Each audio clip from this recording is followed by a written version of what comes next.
ਤੁਹਾਡੀ ਮਿਹਰਬਾਨੀ ਮੇਰੀ ਪੀਰ ਸਮਝੋ ਮੈਂ ਕਿੱਥੇ ਜਾਵਾਂ। ਮੈਂ ਆਪਣੀ ਇੱਜ਼ਤਾਂ ਕਿੱਥੇ ਰੋਲਾਂ, ਮੈਂ ਕਿੱਥੇ ਲੈ ਕੇ ਜਾਵਾਂ।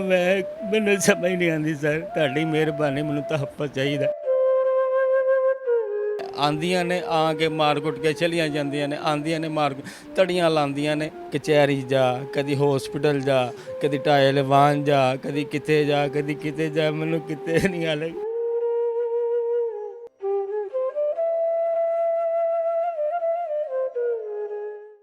हमारे साथ वो बच्ची और उनके वालदैन और उनके बहन भाई मौजूद हैं जिस बच्ची को मुसलसल हरासा करने का सिलसिला जारी है और वो रुकने का नाम नहीं ले रहा। जो मेरे साथ शख्स मौजूद हैं वो ये जिस खातून का, जिस बच्ची का मैं ज़िक्र कर रहा हूँ, उनकी बेटी हैं। और जब इन्होंने मामले को रोकने की कोशिश की, मामले को सुधारने की कोशिश की, तो बदकिस्मती के साथ इन्हें भी छुरियों के वार से ज़ख्मी कर दिया गया। अब पहले बात करते हैं बच्ची के वालिद से। अस्सलाम वालेकुम। अस्सलाम वालेकुम। क्या नाम है जी आपका? मोहम्मद नवाज। नवाज़ भाई, बताइएगा कि आपके ऊपर जो हमला किया वो आपके भाई के सालों ने किया, इसी तरह? हाँ जी, इसी तरह ही है। मेरे साथ हमला किया, मैंने उनको समझाया, उन्होंने समझाया, लेकिन उन्होंने नहीं समझी। मैं इत्थों चला गया, मैं दुੱਧ ਲੈਣ चला गया, मेरे बच्चे नाल सन।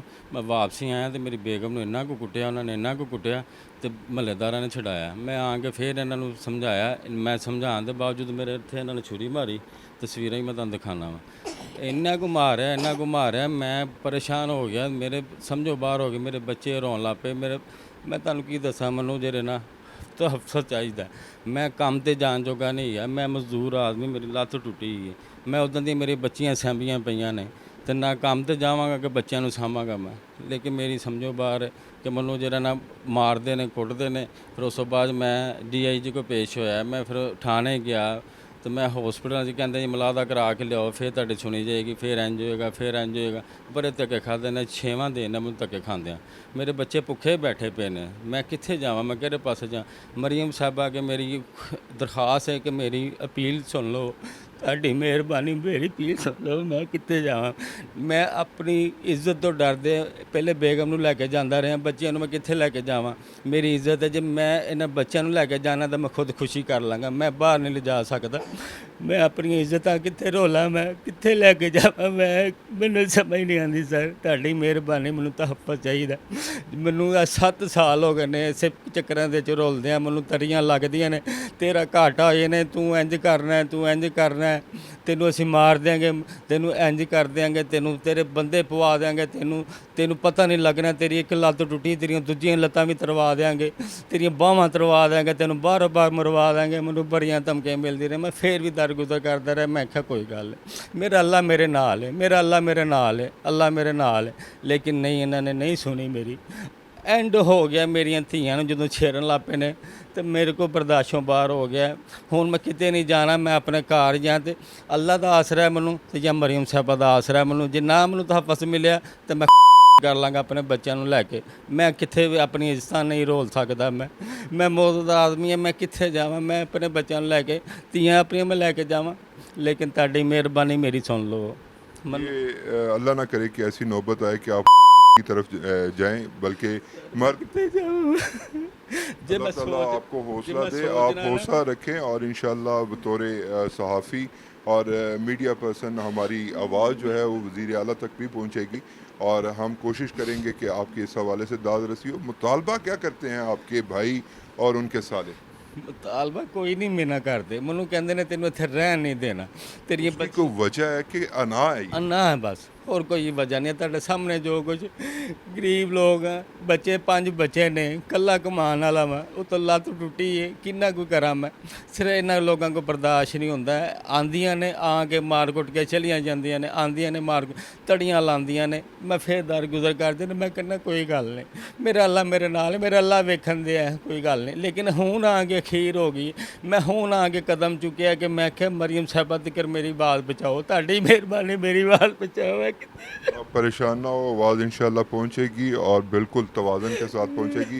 आप परेशान ना हो। मैं बच्ची से बात करूँ। बेटा, आप मुझे बताएं कि ये मामला कब से शुरू हुआ और ये क्या करते क्या हैं ये आपके वालिद के जो भाई के साले? ये 2 साल तकरीबन हो गए हैं। ये आते हैं, हमने कुछ भी नहीं कहा, हम ट्यूशन जाते हैं, पीछे से दुपट्टा कभी खींचता है, कभी गाली निकालता है, पर हमने बहुत सब्र किया, पर अब सब्र की इंतहा हो गई है। मेरी सिर्फ आप लोगों से यही रिक्वेस्ट है कि जैसा हमारे साथ हुआ है वो कभी कोई और फैमिली के साथ ना हो और हमें इंसाफ दिलाएं। तो आपके साथ जो मामलात आपके दुपट्टे खींचने के हवाले से हो रहे हैं, ये 2 साल से जारी हैं? जी। आप भी इसी इलाके में कहीं स्कूल में पढ़ती हैं? जी। किस क्लास में पढ़ती मैं 8th क्लास में पढ़ती हूँ। हैं? 8th क्लास में पढ़ती हैं। बतौर वज़ीर आला मरीम नवाज शरीफ साहिबा कहती हैं कि ख़वातीन हमारी डेडलाइन है, तो आप उनके नाम कोई पैगाम देना चाहेंगे? मैं सिर्फ यही कहना चाहती हूँ जैसा मेरे वालिदैन के साथ हुआ है ऐसा किसी और के साथ ना हो, जैसे हमें खुदकुशी जैसी नौबत ना आए और ना ही किसी और को आए।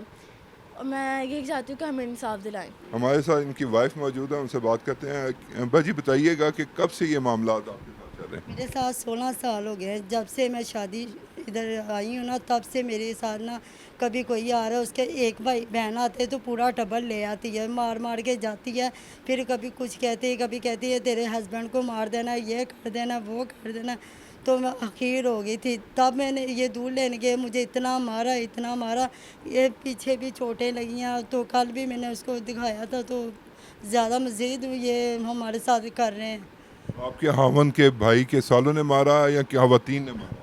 ख़वातीन ने मारा। वो आके मारती रही हैं, फिर जो हद ख़त्म हो गई थी फिर उसको मारने लगे। 2-3 मुंडे लेके ना 3-4, फिर उसके साथ ज़्यादती करने लगे। फिर उसको कभी इधर मार रहे थे, कभी इसको बचा रही थी, बच्चों को बचा रही थी, फिर गली वालों ने पकड़ा, फिर ऐसे ऐसे गैस रहे थे, पता नहीं कैसे, बहुत ज़्यादा उसने जुल्म किया है। नाज़रीन, आपको ये सूरत हाल बिल्कुल सुनाई भी दे रही है और नज़र भी आ रही है। ये वालिद जो है ये बेबसी की इस वक्त तस्वीर बना हुआ है। अल्लाह ताला आपको हौसला दे जी, आपने बिल्कुल परेशान नहीं होना और इस एक मामले की तरफ कभी सोचना भी नहीं।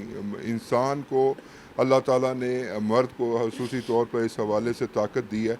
आपने हिम्मत नहीं हारनी, हौसला नहीं हारना। इंशाअल्लाह मरीम नवाज शरीफ साहिबा से मेरी भी ये दस्तबदस्ता गुजारिश है कि वो इस हवाले से नोटिस लें और ਬੱਚਿਆਂ ਨੂੰ ਪੜਾਵਾਂ ਕਿ ਮੈਂ ਕੰਮ ਕਰਾਂ, ਮੈਂ ਬੱਚਿਆਂ ਦਾ ਪੇਟ ਪਾਲਾਂ, ਕਿ ਮੈਂ ਬੱਚਿਆਂ ਨੂੰ ਹਿਫਾਜ਼ਤ ਕਰਾਂ। ਮੈਨੂੰ ਇਹੋ ਜਿਹਾ ਚਾਹੀਦਾ ਕਿ ਮੈਂ ਕੰਮ ਤੇ ਵੀ ਹੋਵਾਂ ਕਿ ਮੇਰੇ ਬੱਚਿਆਂ ਨੂੰ ਮੈਂ ਅੱਜ ਤੋਂ 2 ਮਹੀਨੇ ਪਹਿਲੇ ਦਰਖਾਸਤ ਵੀ ਦਿੱਤੀ ਹੈ ਕਿ ਮੇਰੇ ਇਹ ਮਾਮਲਾਤ ਇਹ ਨੇ, ਮੈਨੂੰ ਜਾਂ ਮੇਰੇ ਬੱਚਿਆਂ ਨੂੰ ਕੋਈ ਮਸਲਾ ਬਣੇ ਤਾਂ ਤੁਸੀਂ ਇਸ ਚੀਜ਼ ਦਾ ਜਿਹੜਾ ਨਾ, ਲੇਕਿਨ ਮੇਰੀ ਦਰਖਾਸਤ ਦਾ ਵੀ ਕੋਈ ਅਮਲ ਦਖਲ ਨਹੀਂ ਹੋਇਆ। ਇਹ 13 ਗਜ਼ ਦੀ ਮੇਰੀ ਦਰਖਾਸਤ ਹੈਗੀ ਹੈ। ਅੱਜ ਦੇਖ ਲਓ 1.5-2 ਮਹੀਨੇ ਪਹਿਲੀ ਦਰਖਾਸਤ ਹੈ। ਐਤਵਾਰ ਵਾਲੇ ਦਿਨ ਦਾ ਇਹ ਮੇਰਾ ਵਾਕਿਆ ਹੈ। ਐਤਵਾਰ ਵਾਲੇ ਦਿਨ ਤੋਂ ਲੈ ਕੇ ਹੁਣ ਤੱਕ ਮੈਂ ਘਰ ਬੈਠਾ, ਕਦੀ ਕਚਹਿਰੀ ਜਾ, ਕਦੀ ਹਸਪੀਟਲ ਜਾ, ਕਦੀ ਢਾਏ ਲਵਾਨ ਜਾ, ਕਦੀ ਕਿਤੇ ਜਾ, ਕਦੀ ਕਿਤੇ ਜਾ, ਮੈਨੂੰ ਕਿਤੇ ਨਹੀਂ ਹਾਲੇ बिल्कुल ਜਿਨ੍ਹਾਂ ਨੇ ਮਾਰਿਆ ਉਹ ਸਕੂਨ ਨਾਲ ਬੈਠੇ ਆ, ਜਿਨ੍ਹਾਂ ਨੇ ਨਹੀਂ ਤੜੀਆਂ ਲਾ ਤੜੀਆਂ ਰਹੇ ਨੇ, ਲਾ ਰਹੇ ਆ, ਉਹ ਤੜੀਆਂ ਸਾਡੇ ਲਾ ਰਹੇ ਨੇ, ਇੱਧਰ ਉਹ ਕਹਿੰਦੇ ਆਜ਼ਾਦ ਨੱਠੋ ਜਿੱਥੇ ਨੱਠਣਾ ਜੇ, ਨੱਠੋ ਜਿੱਥੇ ਨੱਠਣਾ ਜੇ, ਕੀ ਕਰ ਲੋਗੇ ਸਾਡਾ? ਜਿਹਨੇ ਇੰਨੀ ਦੇਰ ਹੋ ਗਈ ਕੁਝ ਨਹੀਂ ਕੀਤਾ ਤੇ ਹੁਣ ਕੀ ਕਰ ਲੋਗੇ? ਮੈਂ ਕਿਹਾ ਠੀਕ ਹੈ। ਉਹਨੇ ਫਿਰ ਮੇਰੇ ਕੋਲ ਇਹੀ ਕੁਛ, ਜੇ ਨਾ ਕੁਛ ਹੋਇਆ ਤਾਂ ਫਿਰ ਜੋ ਤੁਹਾਨੂੰ ਦੱਸਿਆ ਕਿ नहीं, अल्लाह खैर करे। आपने बिल्कुल ऐसा सोचना भी नहीं, क्योंकि ये वो सर रोज रोज मरन नालों एक दिन मर नहीं, जाने। नहीं, बिल्कुल ये इस चीज़ का कोई भी, हमारा दीन भी इस चीज़ की इजाज़त नहीं। ਹਾਂਜੀ ਬਸ ਇਹੀ ਸੋਚ ਕੇ ਨਾ ਬੱਚਿਆਂ ਨੂੰ ਸਮਝਾ ਰਹੇ, ਬੱਚੇ और ਮੈਨੂੰ आपने ਸਮਝਾ बिल्कुल ਰਹੇ ਨੇ। हौसला नहीं हारना और इंशाअल्लाह अल्लाह ताला खैर करेगा। ਇੰਨੇ ਕੁ ਸਹਿਮ ਗਏ ਨਾ ਤੇ ਹੁਣ ਬਾਹਰ ਜਾਣ ਲੱਗੇ। ਮੈਂ ਹੁਣੇ ਹੀ ਛੱਡ ਕੇ ਆਂਦੀ ਪਈ ਹਾਂ ਸਕੂਲ ਟਿਊਸ਼ਨ। ਇੰਨੇ के बच्चे मम्मा उसने पकड़ लेना, उसने ये मारना, हमारी अब इस तरह हो रहा है इसके साथ। अभी मैंने एकेडमी छोड़ के आई हूँ, अभी छोड़ के आई हूँ। मम्मा वो पीछे आ रहे हैं, मम्मा हमें मार देंगे, हमें बचा लो मम्मा। वज़ीर आला पंजाब मरीम नवाज शरीफ से ये दस बदस्ता मेरी गुजारिश है कि वो इस मामले का नोटिस लें और इस ख़ानदान को कम अज़ कम इंसाफ फ्राहम करें और इसके साथ साथ जो इनके साथ ज़्यादती करने वाले अफराद हैं उन्हें उनके कानून के मुताबिक सज़ा दी जाए। अहमद बलोच को फ़िल वक्त के लिए दीजिए इजाज़त। अल्लाह ने